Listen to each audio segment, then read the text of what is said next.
بسم اللہ الرحمن الرحیم۔ السلام علیکم۔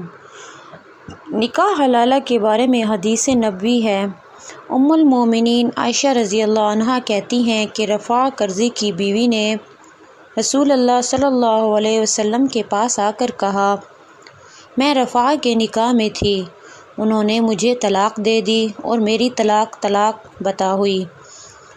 پھر میں نے عبد الرحمن سے زبیر سے شادی کر لی، ان کے پاس صرف کپڑے کے پلو سے کے سوا کچھ نہیں ہے۔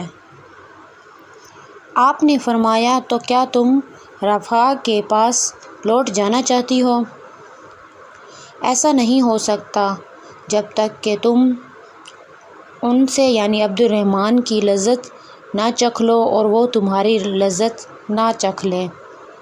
امام ترمذی کہتے ہیں، ام المومنین عائشہ رضی اللہ تعالی عنہا کی حدیث حسن صحیح ہے۔ اس باب میں ابن عمر، انس، رمیسہ یا غمیسہ اور ابو ہریرہ رضی اللہ عنہ سے بھی احادیث آئی ہیں۔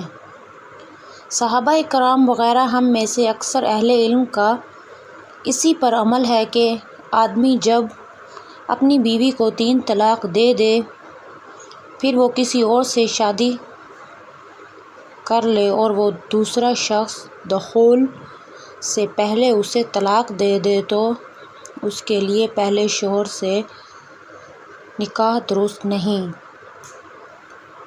جب تک کہ دوسرے شوہر نے اس سے جماع نہ کر لیا ہو۔ ویڈیو اچھی لگی ہو تو چینل کو لائک اور سبسکرائب ضرور کر لیں۔ جزاک اللہ۔